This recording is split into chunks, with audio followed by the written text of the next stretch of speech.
A hearty welcome to the fascinating world of psychology. We are going to begin our series of lectures on basic psychological processes.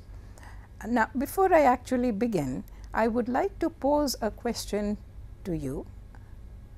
First of all, what do you think psychology is all about? And second, what are the advantages or disadvantages of studying psychology?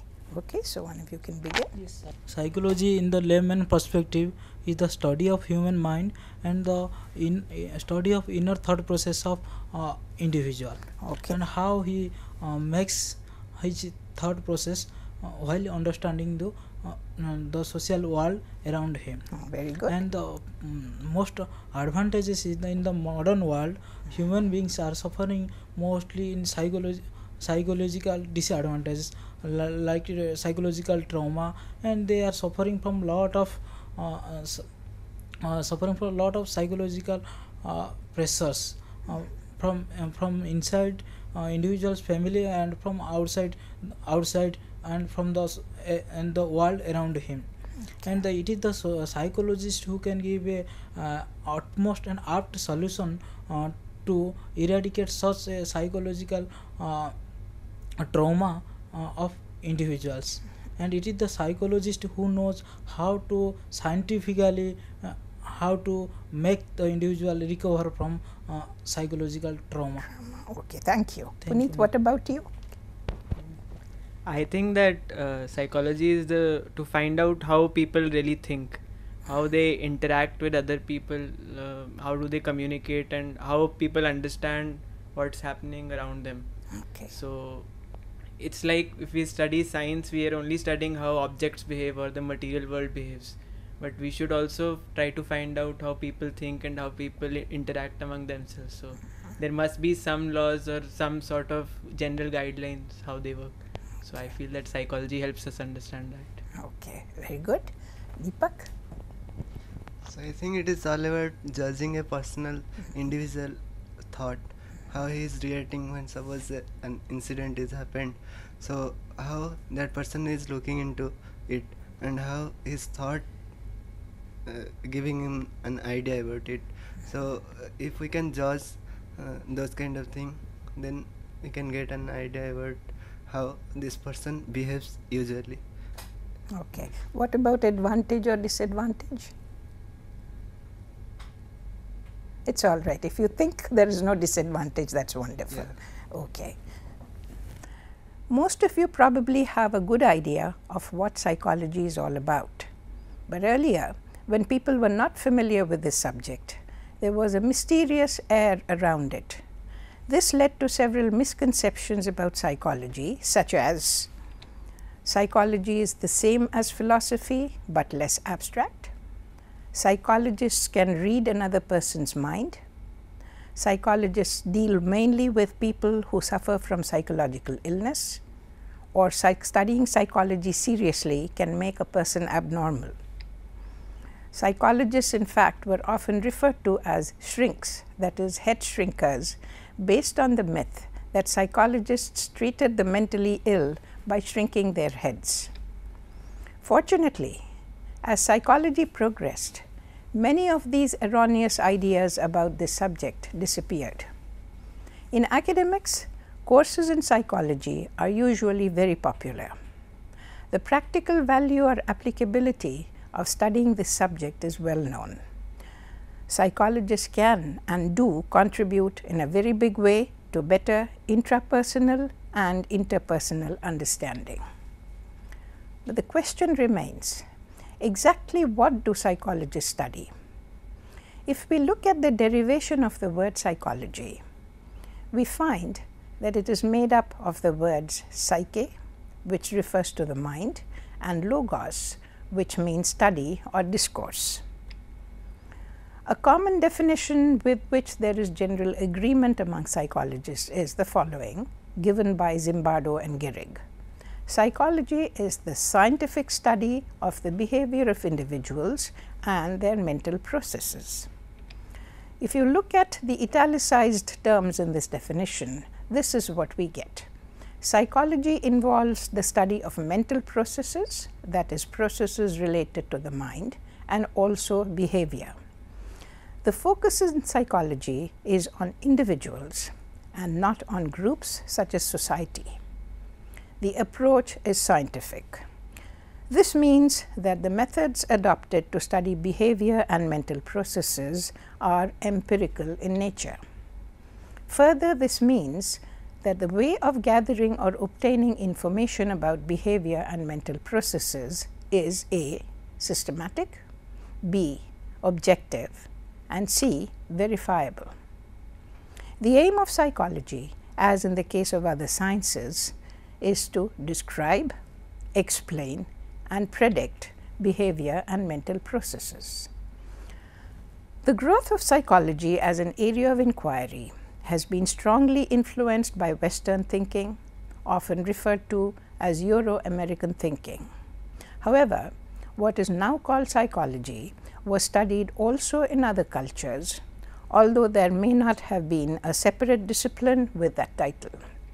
In the present series of talks, we will be taking mainly the approach that is referred to as the Euro-American tradition.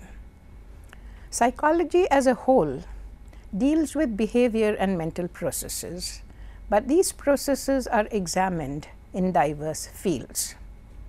This has resulted in the emergence of many areas or fields of psychology, each field representing a specialization.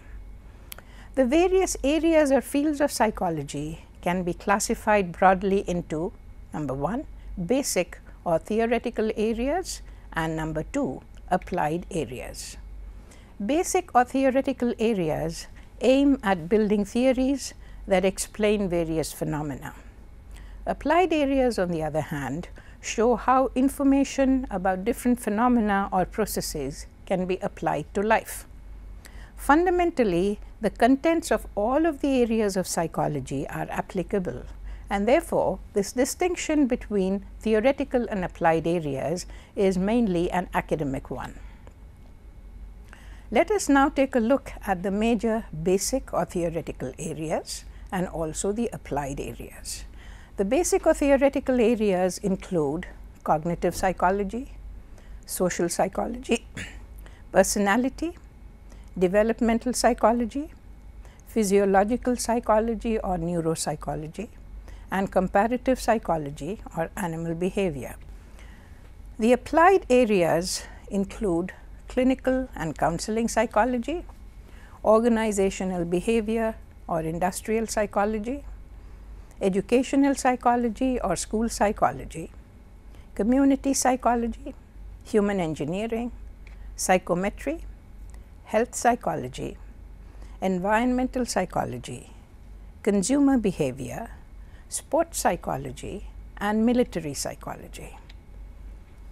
Each of these areas or fields will be briefly described so that the multi-flavored nature of psychology can be appreciated. This will also make it clear that psychology as a discipline, far from being monolithic, serves multiple interests. Beginning with the theoretical areas, cognitive psychology is that field that deals with the detailed study of cognitive processes. These in turn are defined as those processes that involve gathering and interpreting information in the broadest sense of the word. Learning, perception, memory, thinking, decision making, and problem solving are examples of cognitive processes. Cognitive psychology provides the base for many of the other areas. Social psychology examines the individual as influenced by the social context. Examples of topics studied in this area are attitude formation, aggression, pro-social behavior, gender differences, social motives, and also small group phenomena. Note that the unit of analysis in social psychology is the small group and not large units such as society. Social psychology facilitates the study of organizational behavior to a large extent. Personality is a third theoretical area in which individual differences in human characteristics are studied. Consistent human qualities that also make an individual unique are included under the term personality.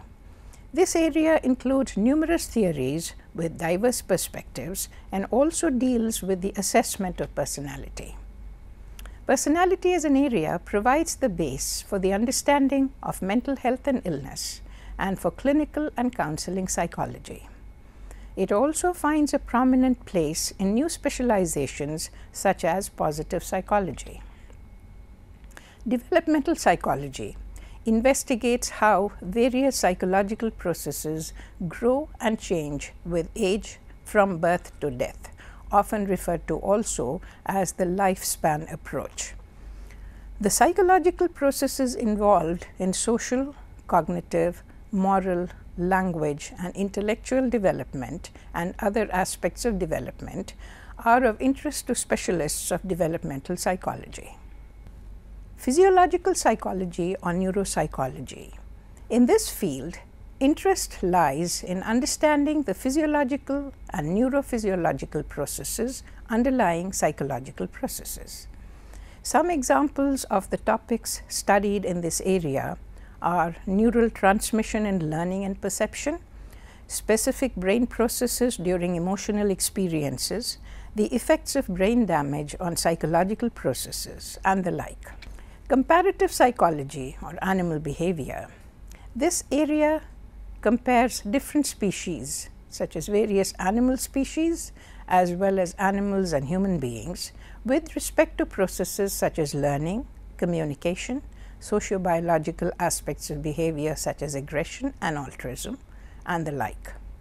Comparative psychology, also known as animal behavior, adopts a distinct evolutionary perspective. Attention may now be turned to the applied areas. Clinical and counseling psychology is concerned with remedying of psychological ailments using psychological methods or psychotherapy. Starting with a diagnosis of the ailment and taking into account its causes, the appropriate psychotherapy is used. Counseling may become a part of psychotherapy, but there can also be other forms of counseling that are non-clinical in nature.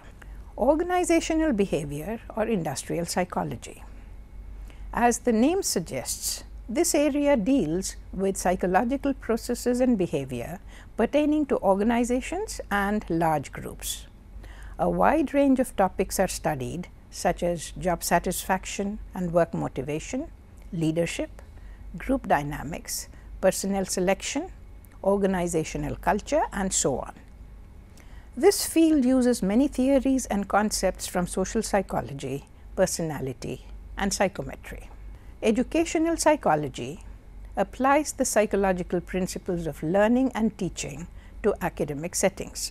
Issues that are of interest to educational psychologists include curriculum planning in accordance with students' cognitive development, instruction and pedagogical techniques, motivation, study habits, abilities and aptitudes, academic underachievement, and aspects related to the educational institute as an organization. Community psychology deals with behaviors that are expressed at the individual level but are relevant at the community level. Issues pertaining to environment and ecology, mental health, social justice, gender discrimination, or specific movements are analyzed psychologically. Community psychology applies many concepts from clinical and health psychology, social psychology, and organizational psychology. Human engineering, also known as human factors engineering, represents the interface between human capabilities, physical and psychological, and machines. Some examples of issues studied in human engineering as a field that have a psychological component are human errors due to fatigue and or perceptual factors in working with machines. Ergonomics, design of machines, and the work environment become an important part of human engineering.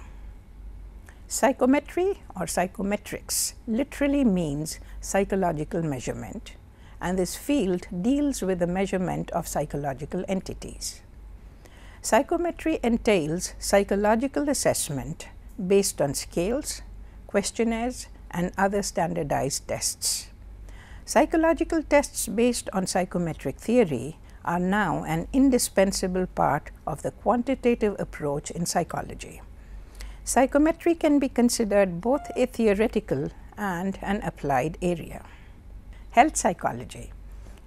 This area looks into biological, sociocultural, and psychological factors that play a role in physical illness and health.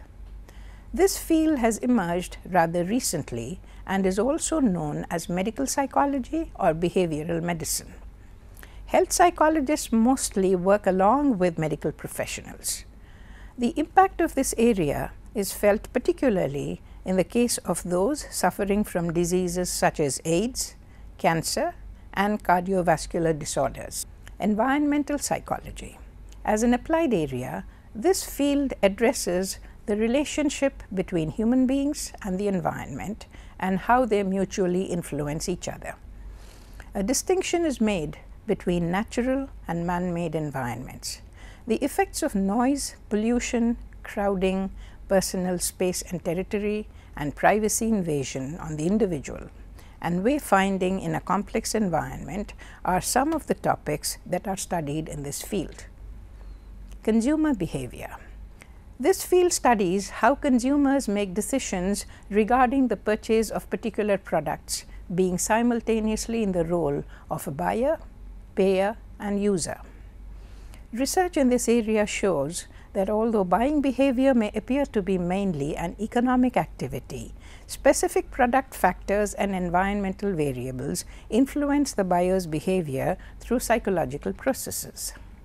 Sports psychology and military psychology are areas which specialize in the study of psychological issues that crop up specifically in the fields of sports and defense, respectively.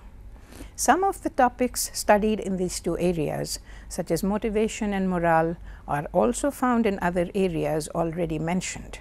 However, given the special nature of these two contexts, many other questions arise in these two areas that necessitate a difference in approach. New areas and subspecializations are still coming up in psychology, as is evident in the divisions designated by the American Psychological Association and some international bodies. One of the recent fields described as a theoretical field is positive psychology that draws attention to experiences such as happiness and subjective well-being. In addition to the variety in what is studied, there are also several perspectives taken in different fields of psychology. That is, the same topics may be examined from different points of view. Often, it is the perspective adopted rather than the area of specialization that makes a more important distinction between different psychologists. The following perspectives have emerged in contemporary psychology. The behavioristic perspective, which emphasizes the role of learning based on stimulus-response associations. The psychodynamic perspective, made famous by Sigmund Freud, in which the emphasis is on motivation at the unconscious level, expressed in the form of various repressed fears or repressed desires. Methods such as dream analysis and free association were particularly highlighted in this perspective. The humanistic perspective, including positive psychology, emphasizes the role of goodness of human nature and points out what is positive at the human level rather than the darker sides of being human. Evolutionary or psychological perspective emphasizes biological roots of behavior based on evolution. And finally, the socio-cultural perspective, which has long been missing in the study of psychological processes, stresses the role and importance of the cultural background of the subjects who are being studied in various areas, regardless of the kind of behavior or mental processes that are of interest. We have now seen that psychology is defined as the scientific study of behavior and mental processes. This brief definition, however, requires elaboration and leads the way to the discussion of the details of the processes studied in psychology. A comprehensive definition can therefore be given, which would be something as the one given below.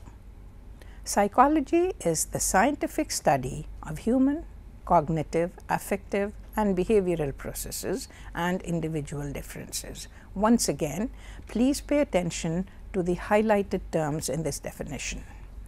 The term cognitive pertains to all processes that help in gathering information and giving it meaning, as has been pointed out earlier. The term affective pertains to all emotion-related processes, including feelings, moods, and major emotions. The term behavioral includes all those processes that can be observed from outside, unlike cognitive processes. A little more detail about cognitive processes.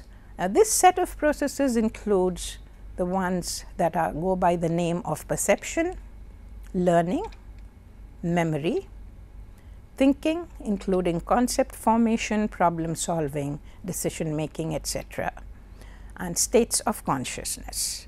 Including this, under this category, physiological and non-physiological processes that underlie or accompanying cognitive processes and changing states of consciousness is another approach that psychologists are taking in the contemporary scenario. Affective processes include emotions, as also has been pointed out earlier. Behavioral processes include all cognitive and affective processes, in the sense that these processes must have an externally observable behavioral component. This is the component that is exhibited by the individual and can be observed from outside. In addition to the ones mentioned above, another set of processes that goes under the term motivation is also the subject of study in psychology. Motivation is essentially the force that drives all psychological processes. It is that which makes these processes goal-directed. For example, when we describe hunger as a motive or drive, the goal in question would be food. Motivational aspects underlie cognitive, affective, and behavioral processes, although these aspects may not be visible. A distinction is made between primary motives or drives and secondary or acquired motives or drives. Primary drives are supposed to be present at birth. They are not the result of learning. They are biological in nature and are necessary for survival. Secondary drives, on the other hand, are learned. They are more social in nature and they are also psychological in nature. Some examples of secondary drives are the power motive or the achievement motive. Individual differences make up yet another topic of study in psychology. It is known that no two individuals are exactly the same. Every individual is like many others in some respects, yet is at the same time unique in several respects. The question is, there are differences or similarities in which domain when we talk about individual differences? The answer that we get is, these differences are observed in the domains called ability and personality. In both domains there are different views by way of theories and models about the nature of individual differences and about the methods of assessing these differences. The study of cognitive processes, affective processes, and behavioral processes brings out general principles in the form of theories and models that are common to all individuals. The study of individual differences emphasizes variations, but also brings out general principles with respect to these variations. More will be said about these two domains of individual differences in a separate set of lectures. It is time now to sum up what we have seen about the features of psychology as a discipline, particularly in the contemporary scenario. First of all, psychology takes a scientific approach. That is, it describes, explains, and predicts psychological phenomena. It has roots in philosophy, but now adopts a different set of methods. Empirical methods make the approach objective and the content verifiable. The field of psychology borrows from many other disciplines, for example, biology, physics, chemistry, mathematics and statistics, computer science, sociology, economics, and political science. It adopts different perspectives to explain various phenomena. This is shown in the form of different schools of thought and in the form of diverse fields of psychology, as we have just seen in the previous discussion. It's now time to take a look at the history of psychology. We begin with this very fundamental question: when did the discipline called psychology formally come into existence? The fact is, though, no date can be specified for the beginning of psychology as a formal discipline. However, the following aspects have been noted by experts who have written about the history of this discipline and by some others. Contemporary psychology definitely has its roots in philosophy. The scope of psychology was defined in different ways before it took the present form. One approach to the study of the history of psychology is to trace its development in A, what is called the pre-scientific phase, and B, the scientific phase. The pre-scientific phase was characterized by the following. There were some beliefs and practices popularized in the context of so-called psychology. Some techniques and practices were adopted that appeared to be related to psychological phenomena, and two examples of these are given below. The first example is that of something called phrenology. This branch of healing or identification of characteristics that are found in individuals proposed that there are certain faculties or abilities that can be known through cranial measurements, that is, measurement of the skull, or by identifying bumps on the skull. The second field was called physiognomy. In this field or specialization, facial features could reveal a person's character. Some definitions were also given for psychology as a field of study. The first one was that psychology is the study of the soul. Now, clearly, this view exhibited the influence of religion and spiritualism, but was given up very quickly. The second definition was that psychology is the study of the mind. This view was supported by philosophers. Mental philosophy was taught through courses in some American universities. This idea was inspired by the British empiricist school in the United Kingdom. There were several British empiricists who made very significant contributions to the development of psychology as a separate science and discipline, and one of these names is that of John Locke. The contributions made by John Locke, who was a British empiricist, can be summarized as given below. First, the mind at birth is a blank slate, a tabula rasa, and that means that all ideas that one finds in individuals are not present at birth in the form of innate ideas, but are actually acquired through experience. Secondly, Locke proposed that there are two sources of knowledge. One is sensation through experience with the external world, and the second one is reflection, which is a combination of new sensations with already existing ideas in the mind. A second British empiricist who made an equal name was Thomas Hobbes. In fact, there is some controversy about who was a more dominant British empiricist, John Locke or Thomas Hobbes. The main ideas proposed by Thomas Hobbes were as follows. He concentrated on the analysis of mind and language. He talked about sensation and imagination as elements of mental processes.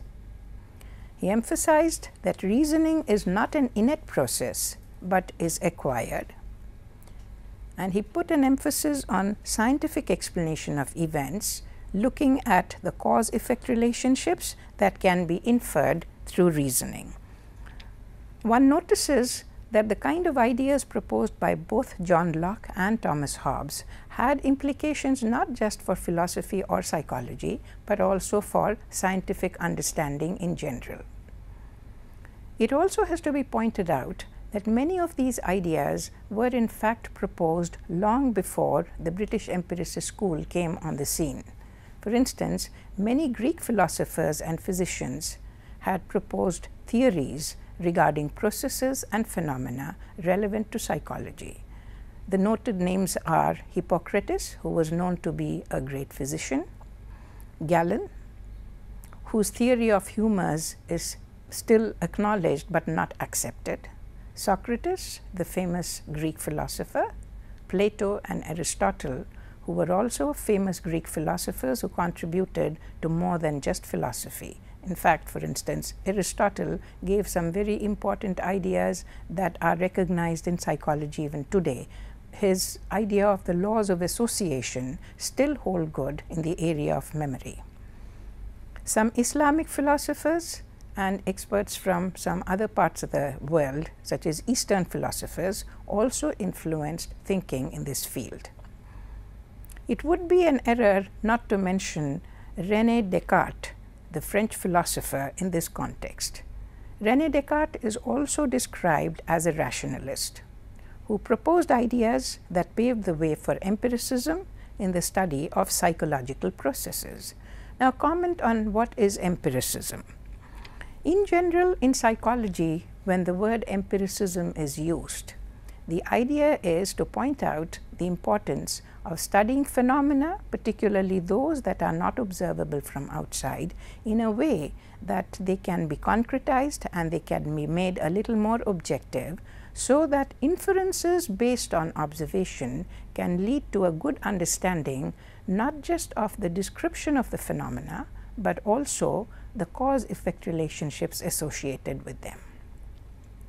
Now that we have had a look at the pre-scientific phase, it is clear that the notions highlighted by philosophers in the pre-scientific phase that were in some form part of later psychology were important, and they can be summarized as follows. For example, one question was, "Who am I?" often known popularly through the saying, "Know thyself," which is attributed to Socrates. There are similar ideas in Indian and other philosophical traditions. A second question in this context is, how do we know? That is, what is the process of the acquisition of knowledge? Now, this is a deeper philosophical question which cannot be answered very simply. Both philosophers and psychologists have contributed in getting an answer to this question. The area called cognitive psychology in psychology, the area called cognitive psychology within the tradition of psychology, tries to answer this question in a broad way, but in terms of specific cognitive processes. A third question relates to the body-mind relationship. Now, this is also an intricate and intriguing question. One finds two kinds of answers to the relationship between the mind and the body. One approach is called monism, which essentially believes that the mind and the body ultimately converge, and therefore making a distinction between the mind as a separate entity from the body really is not very meaningful. On the other hand, there is the second approach called dualism, which believes that the mind and the body are distinct entities. But within monism, there are at least two points of view, one emphasizing the role of the mind over the body in spite of the two merging into each other. That idea or approach is called idealism. Opposite to idealism is this notion of materialism, which emphasizes the dominance of the body over the mind, once again, in spite of the fact that the two merge into each other. Within dualism, four kinds of approaches have been noted. One is called parallelism, the second one is called interactionism, the third one is called occasionalism, and the fourth is called epiphenomenalism. In parallelism, the idea is that the mind and the body are separate entities which proceed parallel to each other. Interactionism, as the term itself suggests, indicates that mental processes continually affect bodily processes and vice versa. That is, bodily processes also influence mental processes. In occasionalism, the idea is that once in a while, occasionally, the mind might affect the body or the body might affect the mind, but in general, the two remain separate identifiable entities.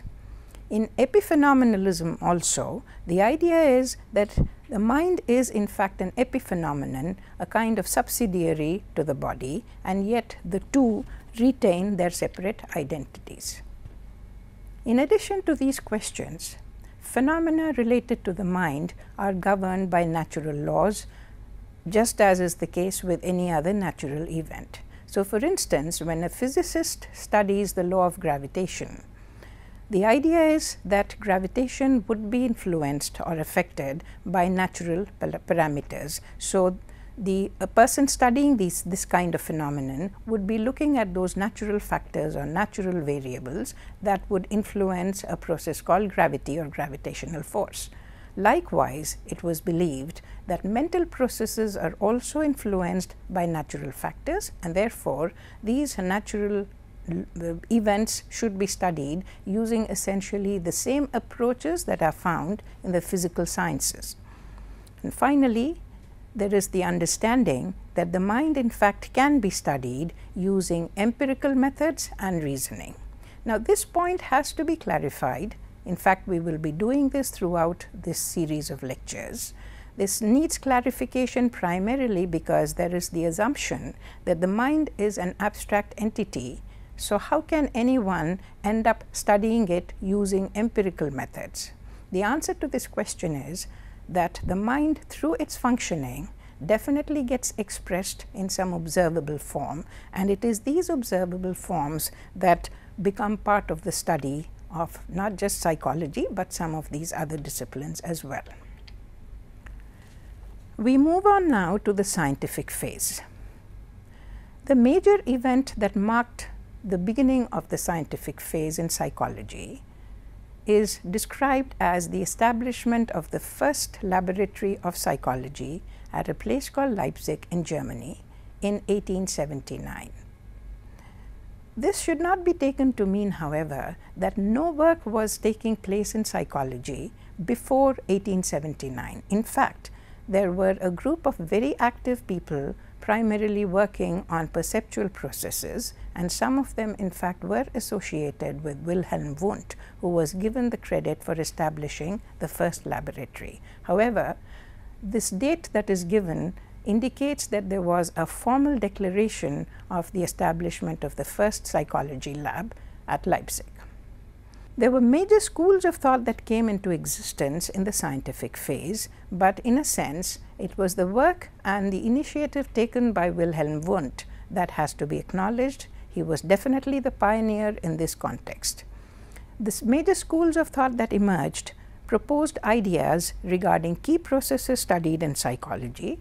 It cannot be said that for every school one can think of a very specific set of processes to which that particular school contributed. As we go along, we will notice that every school seemed to have one favorite set of processes that they indicated with greater prominence, but that does not mean that they ignored all the other processes. Let us now begin with a brief description of each school of thought. The schools of thought in psychology that are acknowledged as schools are as follows: structuralism, functionalism, behaviorism, the Gestalt school, and psychoanalysis. We begin with first a description of the contributions made by Wilhelm Wundt, because in many respects Wundt does deserve the credit as the person who took initiative and in fact took a very big step forward in not just establishing a lab of psychology, but for making sure that psychology progressed as a scientific discipline in the direction intended. Many of Wundt's students made an impact on the progress of psychology as a scientific discipline. The area of research carried out in Wundt's lab included psychophysics as well as other aspects of perception. But Wundt's own interests went beyond perceptual processes and extended to something called cultural psychology. This indicated that even though perceptual processes were the main subject of study in the lab created by Wundt, he himself was extremely well read and widely read in areas other than perception, particularly in the domain of what we would call social behavior. Here is a summary of Wundt's views. First of all, Wundt believed that psychology is the scientific study of the mind and consciousness. Secondly, consciousness was defined as the sum total of facts of which we are conscious. Now, please note that there is an emphasis on the idea that there is a summing, which indicates in turn that there would be components that get summed together, representing the unitary or elemental view that Wundt favored and led the way later on for the school called structuralism. Third, mental processes are best understood by analyzing them in terms of their structure or building blocks. The aim of the study of the mind is to find out its fundamental elements and to see how they are combined. Okay. I would now like to give you a small exercise, but I can do that only with one person at a time. So, can I please ask two of you to leave, and then I'll call you back. Okay, Manoranjan and Puneet can leave.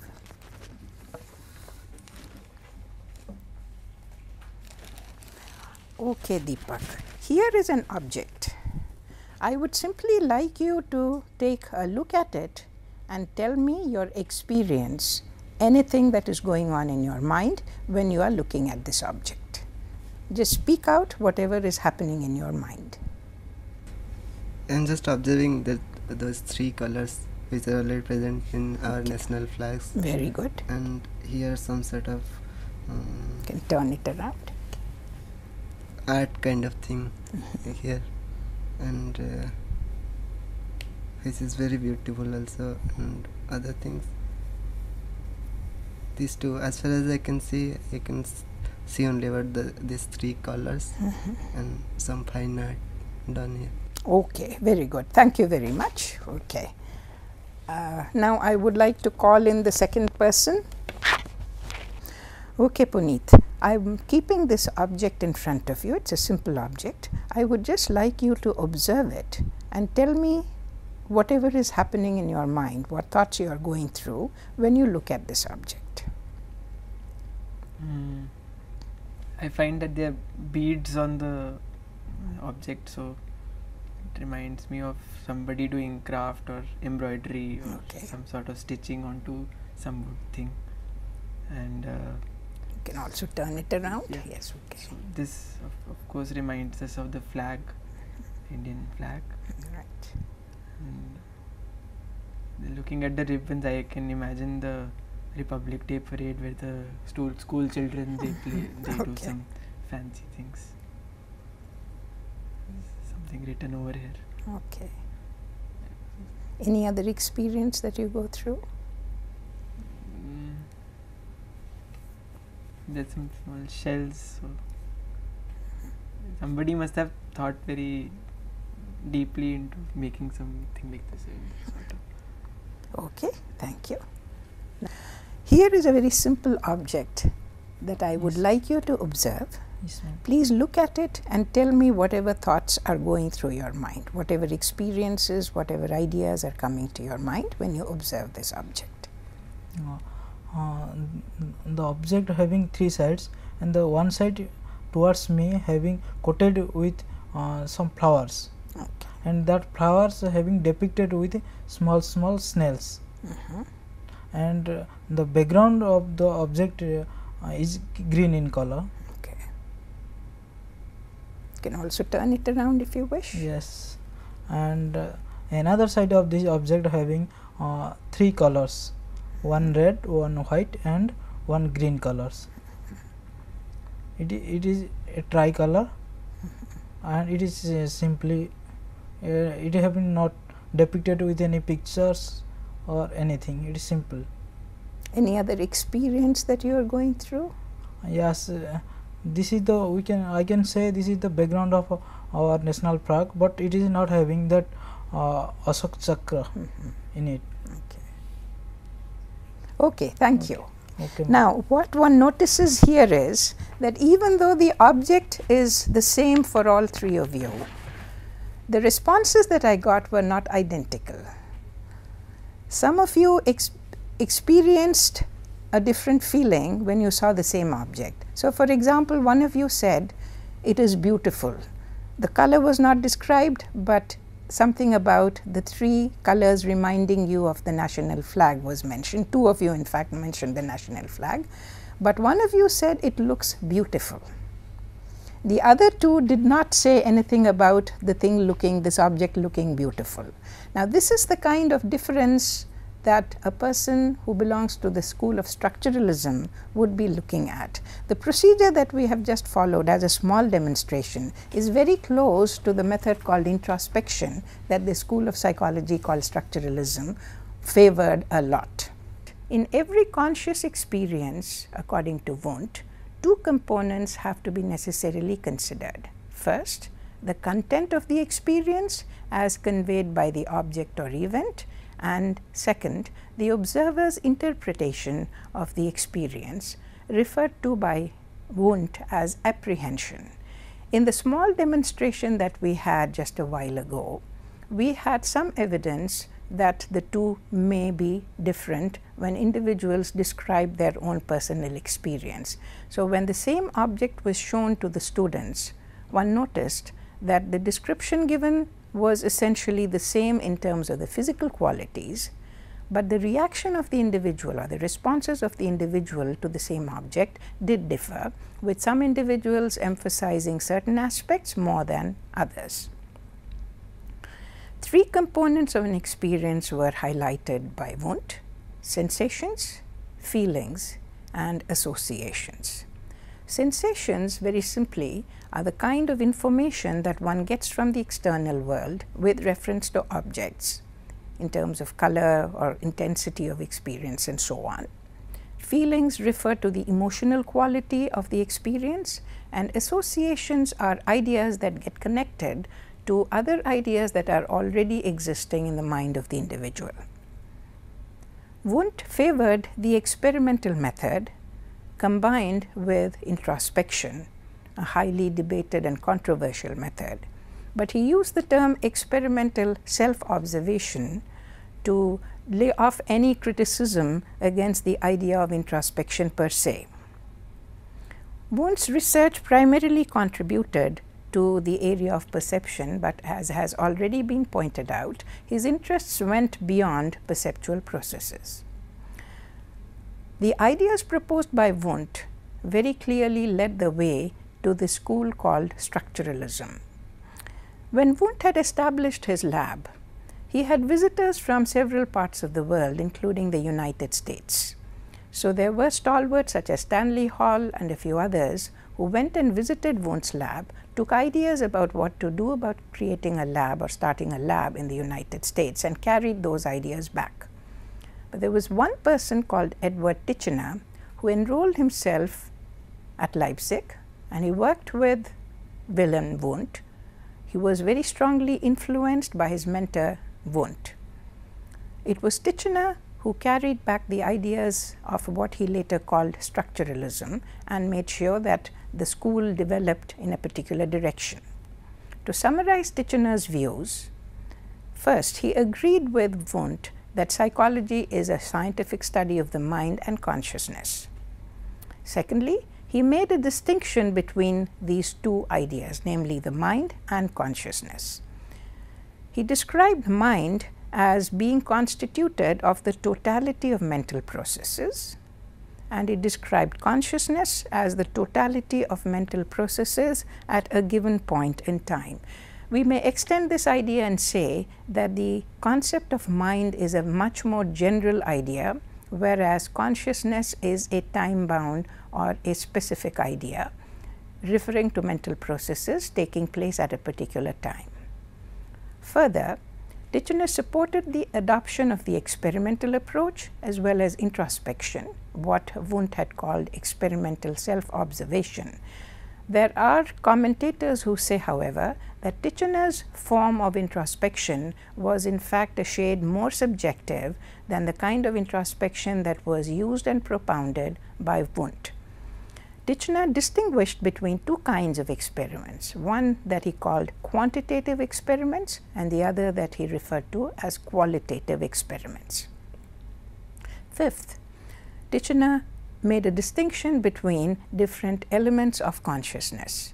He listed three: sensations, images, and feelings. Note that Wundt had mentioned associations, which is not included in these three elements proposed by Titchener. Next, sensations and images have four characteristics, namely quality, intensity, clearness, and duration. These qualities are, from many points of view, self-explanatory and can become even more clear when one looks at what happens when observing even a simple object, as was shown in the simple demonstration made some time ago. In the case of feelings, only three characteristics were mentioned: quality, intensity, and duration. Titchener attempted to create the equivalent of what in chemistry is called the periodic table, and this psychological periodic table was based on the quality of each element. He proposed a mental chemistry approach, and this approach could not be better expressed than in this whole attempt to create a periodic table. This approach essentially was proposed in order to study the structure of mental processes. In other words, what Titchener did was to look at the structure of mental experiences, look at the qualities of these experiences, and then create a kind of classification, a taxonomy that would include as many of these experiences, as fine a classification as possible. In fact, some writers say in a humorous tone that indeed if Titchener had succeeded in completing such a periodic table, that would have been so huge that it would not have been, it would have covered more than just any wall in any room. The procedure of analysis and synthesis, according to Titchener, helps in describing the structure of experience. But since we have to go beyond description, we need explanations as well, and for that, according to Titchener, the relationship between elements of consciousness on one hand and the physiological processes accompanying them on the other must be identified.